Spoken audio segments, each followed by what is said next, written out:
Turunnya harga minyak mentah dunia yang terjadi sejak pertengahan 2014 telah berdampak terhadap kegiatan industri hulu minyak dan gas tanah air. Sebagian besar perusahaan migas melakukan efisiensi, termasuk dalam hal investasi. Catatan SKK Migas, nilai investasi dalam 4 tahun terakhir terus merosot. Pada 2016 misalnya, bahkan investasi tidak sampai 100 juta US dollar, terendah dalam 5 tahun terakhir. Seperti apa sebenarnya masa depan perminyakan Indonesia di tengah masih bergejolaknya harga minyak dunia? Berikut data migas, primadona yang kian hilang pesona kami hadirkan. Kita akan lihat terlebih dahulu seperti apa sebenarnya primadona yang sudah semakin hilang pesonanya ini. Kalau kita berbicara mengenai peta wilayah cadangan minyak Indonesia, Anda bisa melihat sendiri bagaimana Sumatera bagian utara dan barat masih memiliki banyak sekali cadangan. Ini merupakan 70 basin diantaranya atau cekungan yang mengandung minyak, termasuk juga di Laut Jawa dan kemudian di Kalimantan.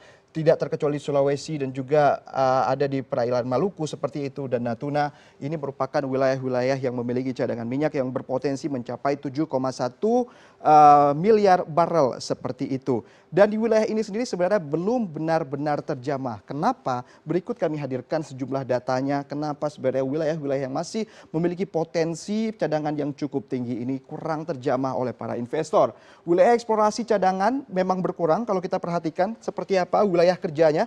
Pada tahun 2012 setidaknya ada 233 wilayah kerja. Kemudian pada 2016 ternyata wilayah kerjanya justru terus menurun, bahkan lebih dari 50%, hanya ada 199 wilayah kerja. Dari 199 wilayah kerja ini setidaknya yang aktif hanya mencapai 110 wilayah kerja, sementara yang lainnya proses terminasi ini merupakan perpindahan dari kontraktor sebelumnya yang sudah habis masa kontrak ini akan beralih. Kalau kita melihat saja data di sini bagaimana wilayah kerjanya, ini merupakan data dari SKK Migas Kementerian ESDM bahwa terus menurun. 2012 233 sempat naik sedikit, tapi kemudian puncaknya pada tahun 2016 justru sektor minyak ini terus minim investasi, hanya 199 wilayah kerja. Sejumlah faktor memang menjadi penyebab kalau kita perhatikan bagaimana sebenarnya penurunan harga minyak dunia yang menjadi faktor utama. Kenapa sebenarnya investasi untuk eksplorasi minyak ini terus berkurang. Kita perhatikan juga bagaimana sebenarnya ini sektor gas sebenarnya.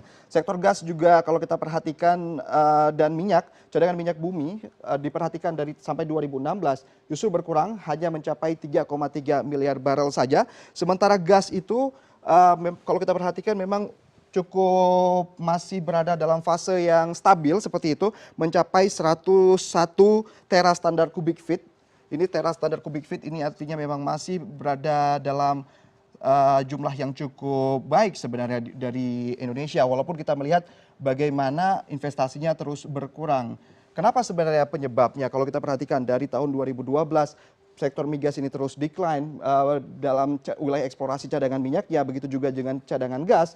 Dari walaupun tidak berkurang cukup banyak seperti itu, tapi sebenarnya ini cukup menjadi alert sebenarnya bagaimana seharusnya pemerintah melakukan cara yang lebih baik lagi, walaupun memang sejumlah mekanisme sudah dilakukan seperti perubahan dari cost production sharing menjadi gross split juga dilakukan, tapi sepertinya ini masih menuai sejumlah kontroversi bagi kalangan kontraktor migas dan juga di negara Indonesia maksudnya. Kita akan lihat lagi seperti apa sebenarnya investasi eksplorasi yang lesu ini. Kita akan perhatikan bahwa pada tahun 2012 ini nilai investasinya mencapai 1,3 miliar US dollar, kemudian sempat naik sedikit pada tahun 2013, tapi kemudian jumlahnya turun. Ini mencapai 0,1 seperti yang saya sebutkan tadi, hanya sekitar 100 juta US dollar saja. Ini merupakan penurunan yang cukup dominan. Ini sebenarnya investasi eksplorasi ini terkait dengan mekanisme kontrak. Kalau kita perhatikan bagaimana sebenarnya investasi dalam hal ini dilakukan oleh pemerintah sebelumnya itu bagi hasilnya itu cukup dominan bagi negara sekitar 85-15% yang kemudian menyebabkan seperti itu tidak terlalu efisien lagi, mengingat memang dana yang harus dikeluarkan oleh para kontraktor, dana yang harus dikeluarkan untuk kontraktor itu untuk memproduksi setiap ladang minyak itu cukup tinggi, sehingga akhirnya muncul mekanisme baru yaitu mekanisme gross split yang akan menggantikan PSC ini, karena memang pemerintah sendiri melihat ini tidak terlalu sesuai dengan sistem pertambangan yang ada di tanah air. Harapannya sih untuk kembali meningkatkan investasi di sektor migas. Dan kalau kita perhatikan kenapa sebenarnya investasi ini menjadi lesu. Yang pertama tentu saja ini merupakan penurunan harga minyak. Selanjutnya ialah penurunan produksi dalam 15 tahun terakhir. Kalau kita perhatikan dulu negara itu returnnya, pembagian returnnya itu ialah 85% untuk negara dan 15% untuk kontraktor. Ini yang menyebabkan kenapa returnnya rendah dan akhirnya sepertinya perusahaan tidak terlalu ambisi untuk melakukan eksplorasi pada ladang minyak yang baru. Sementara selanjutnya juga ada kendala dari perpanjangan wilayah kerja. Ini pastilah urusan birokrasi dan juga bagaimana akhirnya pembebasan lahan itu juga menjadi kendala. Selanjutnya ialah rasio penggantian cadangan dan eksplorasi yang rendah. Sehingga skema growth split itu sendiri dimunculkan tujuannya ialah untuk bagaimana menggairahkan kembali sebenarnya sektor migas di Indonesia dengan bagi hasil yang pemerintah mengatakan bahwa itu cukup efisien untuk di tahun 2017 ini mencapai 47%.